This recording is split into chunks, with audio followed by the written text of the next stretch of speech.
videos are, as you would predict, pretty visual in nature. And you've already seen the Blade Runner stuff, but I also have a few gaming-related books that we could go through, take a look at. Let me know what you guys think of these. You know, if they're worthwhile to do. If you guys are enjoying these, then I'll keep doing these kind of more casual ASMR videos in addition to my soundscape stuff, which I've been doing obviously more of lately. But just let me know. But in the meantime, let's start out with this Dark Souls book.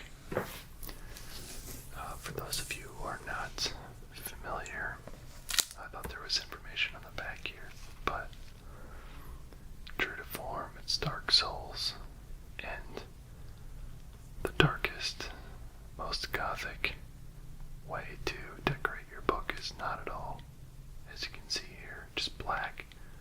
It's the saddest color. So that's not really going to tell us too much about Dark Souls.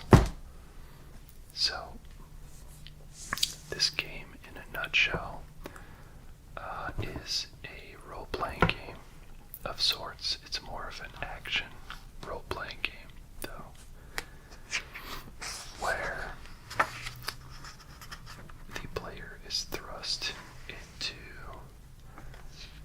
a dark kind of gothic world that has been twisted by some rather insidious forces, and the point is to make your way kind of through a semi-free-flowing series of areas with the intent of uncovering the reasoning behind the twisting of the world, I guess in some kind of an attempt to right those wrongs. The story is fairly abstract, I guess you could say. So a lot of it is left up to your own interpretation, as well as the things that you encounter along the way. Not everybody will encounter the same things in the same order, so different people have different kind of interpretations of the story events. So, as you can see here, it says prepare to die less. This is a strategy guide. However, I don't really use it, well, I haven't used it as a strategy guide per se, so much as just a really cool art book in its own right. Here you can see one of the many very grim and macabre character designs from the game. This is actually one of two similar characters that comes up from sort of an underworld in the game to interact with you after you satisfy certain conditions. So, this is one of the nicer like collector's item strategy guides that I've seen. I apologize for not having the whole thing perfectly in the shot. I'm still kind of learning the ins and outs of this new video recording setup that I'm using, so bear with me. So, it's divided into a series of pretty logically distinguished chapters. There's a whole section on the game systems that exist within Dark Souls, which is insanely helpful because it's a very complex game mechanically. I'm going to come around to the other side here.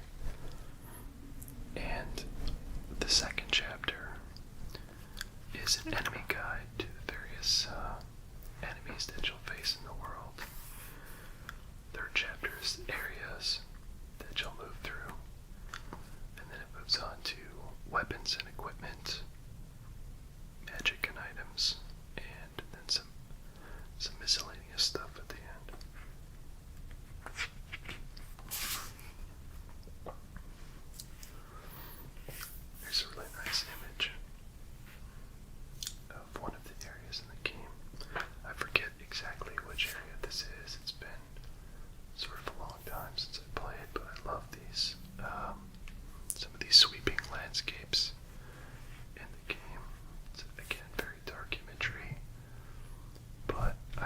this sort of stuff. Very cathartic, actually. I really like dark imagery, and obviously dark music and soundscapes, which you probably figured out from some of my videos. Actually, I think what draws me to it so much is the sense of isolation.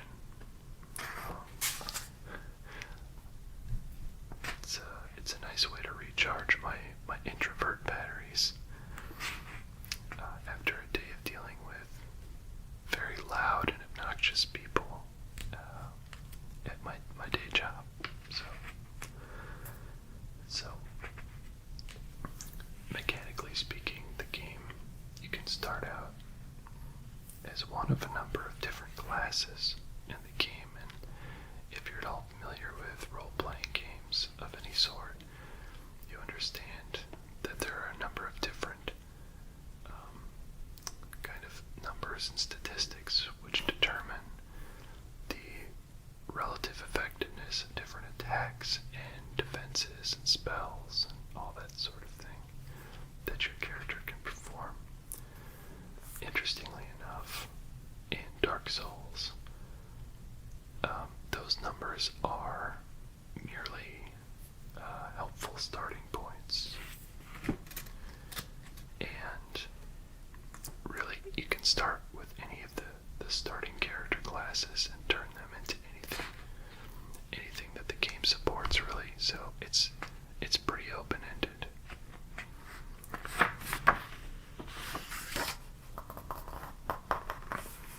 So you can start out with, say, a pyromancer, which is going to have a better starting ability with magic, but maybe a much lower ability with, say, strength, or like strength, which determines how hard you hit things with weapons, or endurance, which determines how much health you have and how long you can run without slowing down, that kind of thing.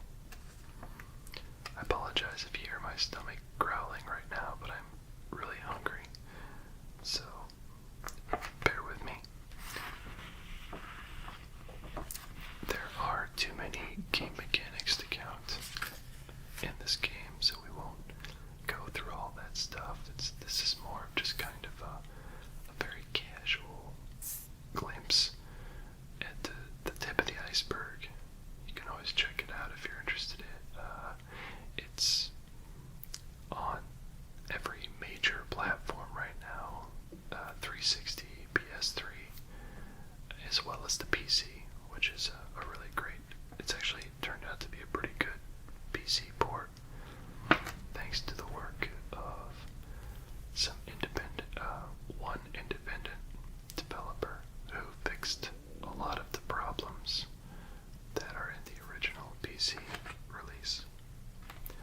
That information is fairly easy to find if you're interested. So, you can see the continuing theme here. A lot of these images are extremely dark. Maybe I should zoom in on some of this stuff, but we'll get to some larger stuff in a minute. You might be able to see better. But generally speaking, the areas take the form of like old dilapidated castles and that sort of thing. So here's a giant armored boar that attacks you during a fairly early part of the game, and it's actually only vulnerable in one spot, so you kind of have to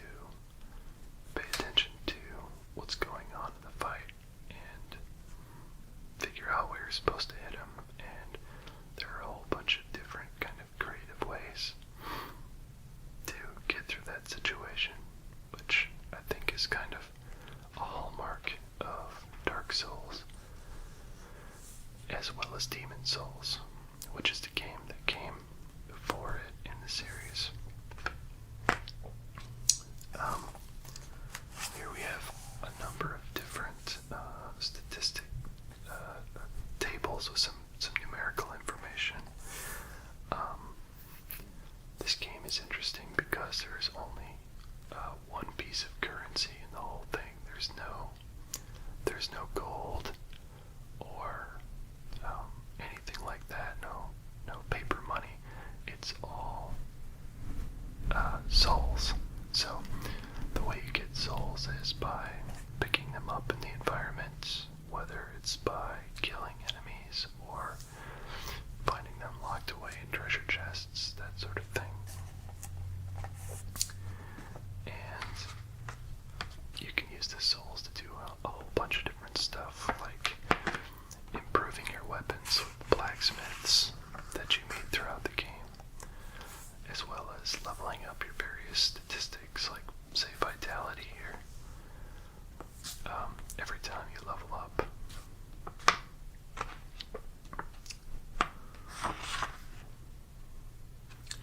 so for every level that you gain in the game, there are increasing numbers of souls required to cash in for that, and each level represents one increase to one of your statistics, like vitality or attunement, endurance, etc. So, for instance, attunement is the statistic which determines how many spells you can carry around at one time. Endurance we already talked about. There's dexterity, which determines how fast you can attack, I believe, as well as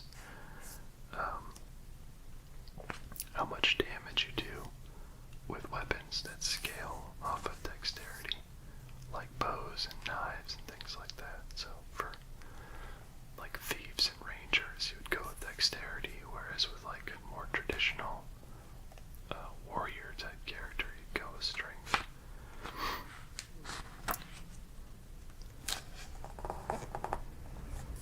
So there's another interesting mechanic in this game called humanity.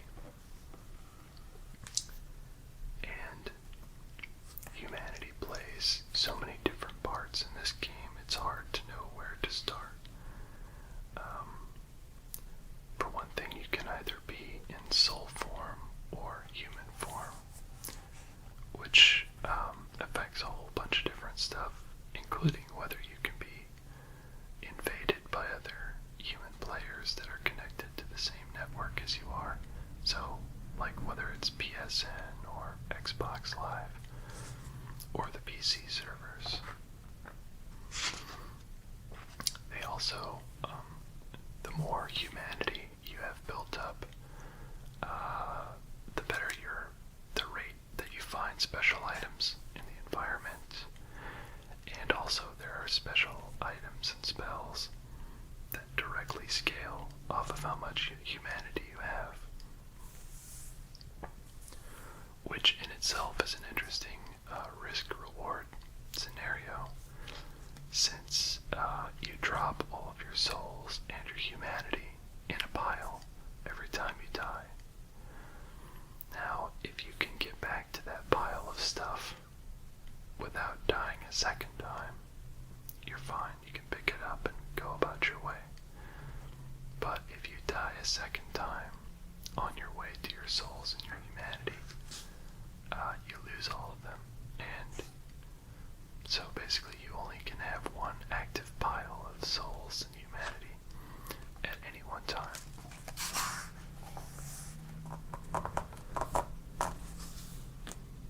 Sorry about all the cars going by. Apparently it's a very popular time of night to drive by my house.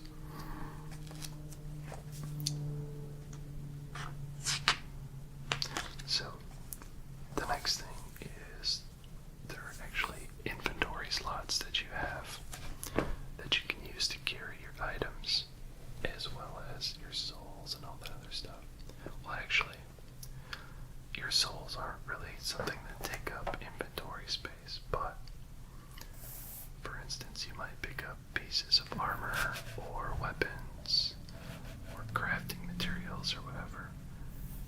that stuff would be kept in your inventory.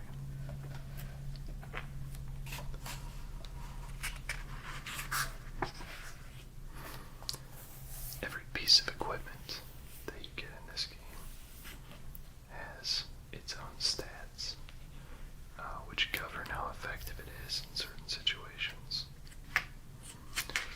Some of the weapons even do different kinds of magical damage, have very specific effects.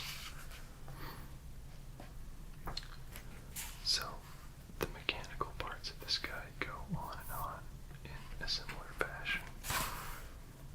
Here it goes into describing some of the NPCs or non-player characters that you run into.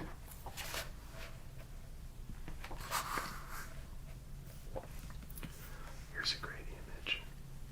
Let me see if I can zoom that in a little bit.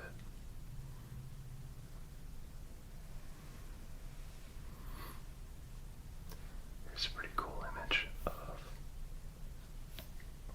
some of the enemies that you run into.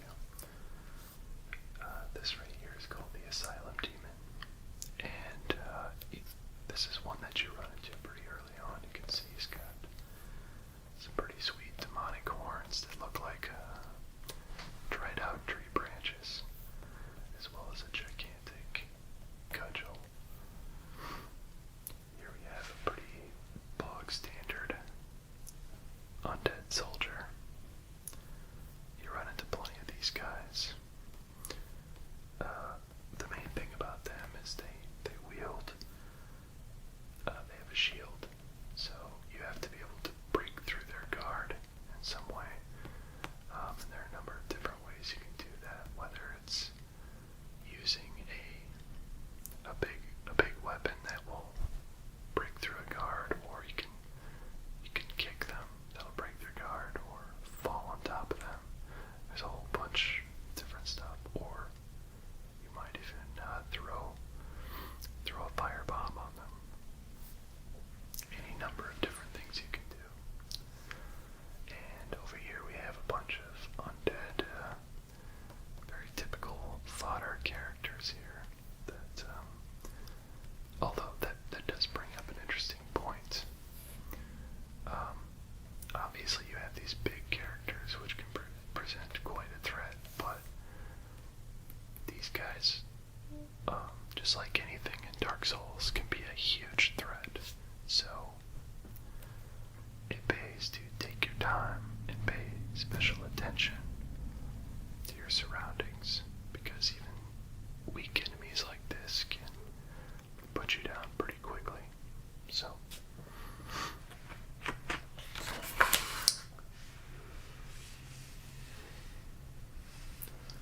here's an example of like some of the guides that they'll have throughout, where they'll show you the different steps involved, in at least one way of taking down an enemy. By the way, this is going to look kind of strange to you probably because I'm filming it upside down, just because that's the only place I could get the camera. So I'm going to try to flip the image when I edit this video, but it might look a little strange. And here's some more. These are basically the one-step upgraded version of those other zombies I showed you a page or so back. Just more armor mostly, although these bastards right here with the axes that they wield in two hands can be especially irritating because they have an attack that is very, it'll catch you off guard, and it's done so many times with me, and I've played the game through several times. But it's a jump attack where if you're not careful, you'll end up eating shit, and then they break your guard, and these guys will come in and just go to town. So, speaking of guards and blocking in this game, there's a really cool mechanic where you can actually parry rather than just block. And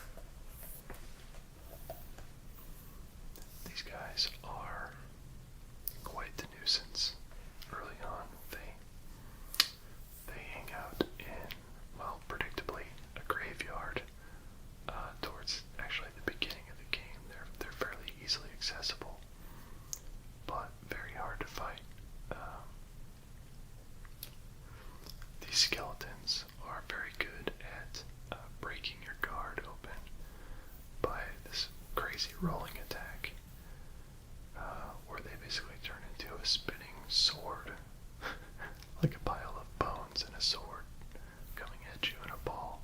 Again, very Japanese.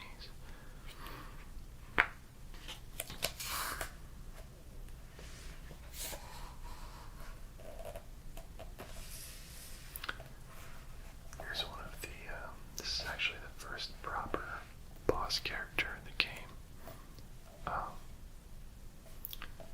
It's the Taurus Demon, and you actually meet him fairly early on, and he's blocking a bridge that you need to get across in order to move on to different areas of the game. And there are several different ways to take him down that I've seen, including some players who are crafty enough to actually roll through his legs and dodge his attacks, basically opening him up to be hit from behind. It's pretty cool.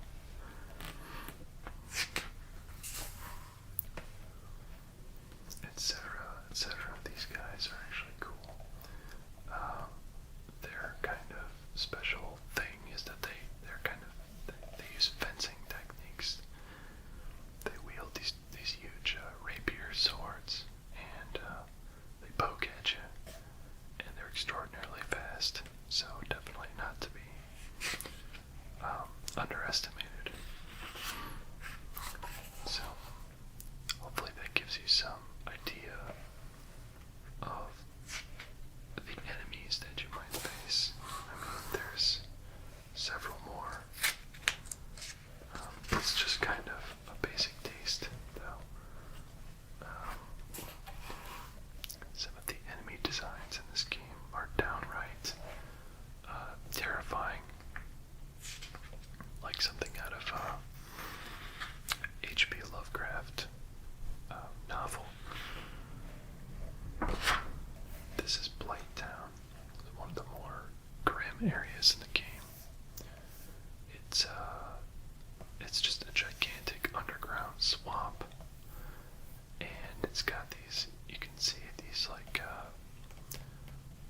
bridges and things above the swamp that go all around, and then much of the level, you probably won't have enough light in the video to see this, but much of the level is constructed from wooden beams that are like cobbled together with rope and ladders.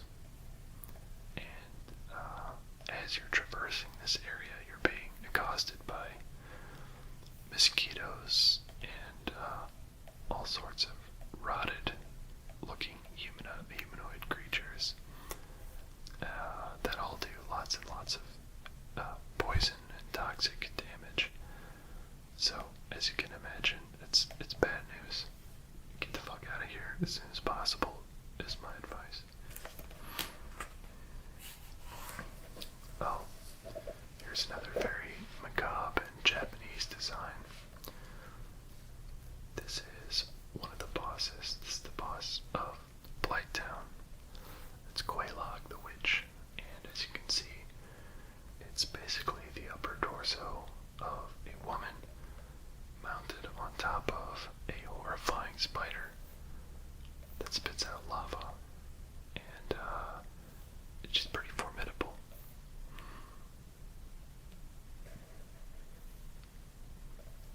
Now, as with any of the bosses in the game, there are a number of ways to beat her.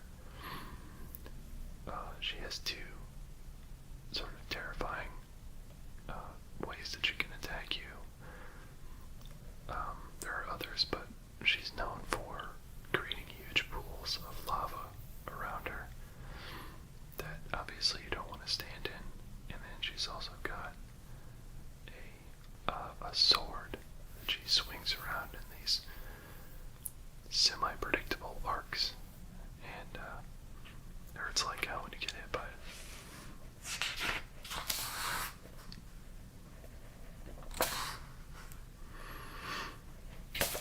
So let's move on a little bit. Take a look at some of the areas in the game.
maps that people would have drawn for themselves back in, say, the Atari 2600 days, or, even the 16-bit period with Super Nintendo and Sega Genesis. Really back before it was common to have in-game maps included, you'd have to kind of take the initiative to draw your own maps. And this game is pretty old school in that respect. It has a lot of callbacks to some of those older game design concepts. So you can see that these maps kind of extend out quite a way. And they're filled with all sorts of useful information. Like the location of various, healing items and special enemies and whatnot. You can see that the layouts are, fairly straightforward, but this is such a brilliantly designed game, and the art style is second to none.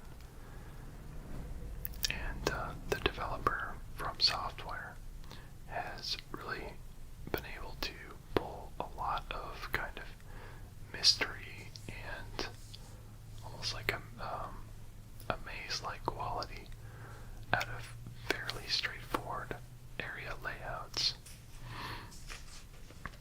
And that's due to just lots of really good texture work and interesting topography. It's really cool. I just noticed they actually have, I don't know if you can see that, if it's too small, like a little QR code there. I didn't know they were using those. I got this book before I owned a smartphone, so QR codes never really meant anything to me, although, to be fair, they kind of still don't. Kind of a weird, aborted concept that was. So, the areas are laid out in a fairly logical progression throughout the guide, but what's interesting is there isn't just one single way to progress through the areas in the game. And again, that just comes down to how brilliantly they laid it out.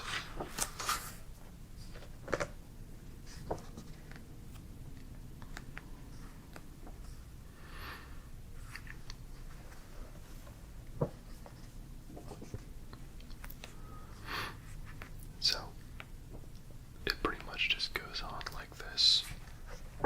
Oh, this is, I'm glad I came across this page. This is one of the more creative area designs in the game. This is actually, if you can see, it's a vertical map, and it's actually a huge tree that you can get inside of you can enter through the tree trunk and then wind your way up through it and get to a special area in the game that a lot of people didn't even know about until several playthroughs in, which I thought was interesting. Interestingly enough, this tree is in Blighttown, that underground swamp area. So if you can imagine it, you're in a huge underground swamp cavern. It's gigantic. And then right in the middle of it, there's this huge ancient tree that you can go inside of and traverse all the way up to a secret area. It's very, very creative stuff. They had such an amazing vision creating this game.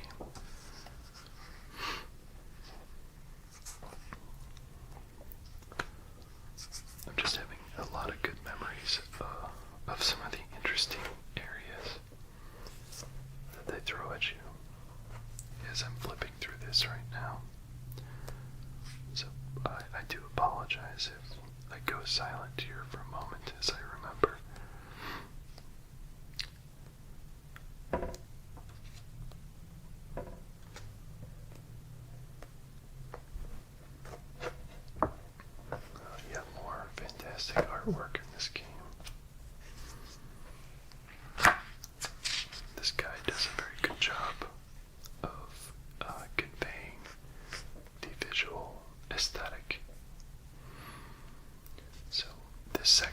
basically all about the armor that's featured in the game,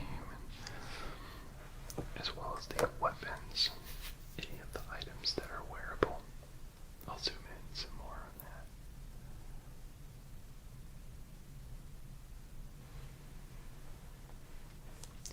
So, for instance, you can see here Ghost Blade. You get a little picture of the item, and it'll tell you where you can acquire the weapon from, and it gives you all the statistics, which are conveyed through some potentially less than useful symbols, but once you memorize them, you're good to go.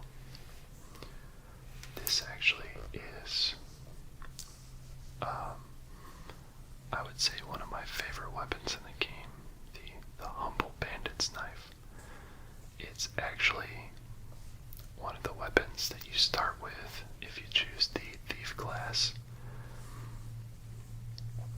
and it scales wonderfully with the Dexterity attribute, and it does very well with being enchanted with any kind of elemental damage. It's very fast also, but I'd say the best thing about it is its attack animations are very flexible. You can kind of make up some pretty crazy timing in how you attack enemies with it.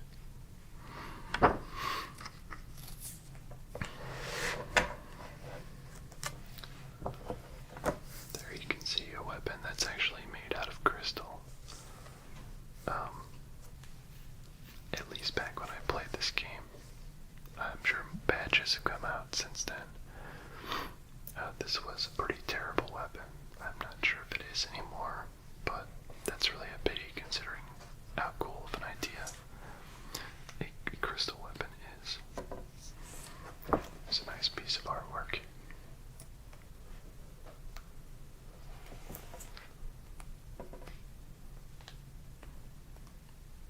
So yeah, lots and lots and lots of tables and things. It goes through bows and shields. What's this? Yeah, this is a rendering of a situation that you'll often find yourself running into in an area called the depths. And it's kind of a sewer area. So you're getting the theme here. It's lots of swamps and sewers and haunted castles and haunted forests. It's not a happy place at all. And this guy, it might be kind of hard to tell, but he's being accosted by basically a piece of living slime. So that's fantastic. And I can tell you from personal experience, it's very irritating and terrifying the first time it happens, because you don't really see it coming.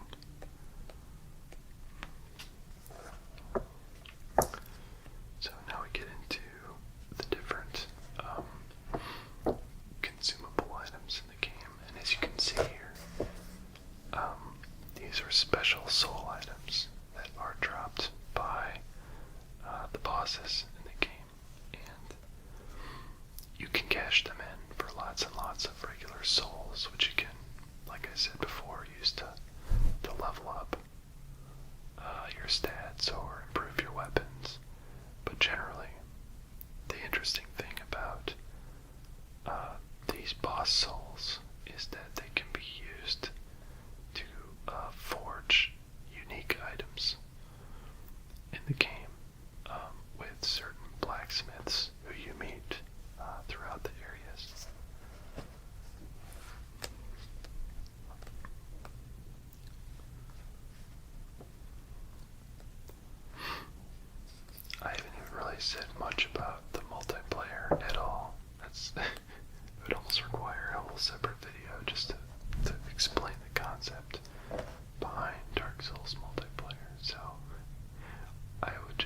you to look it up if you find this game interesting.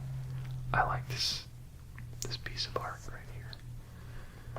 I've tried to zoom out enough, but it's, yeah, this guy kind of forlornly hanging out in what seems to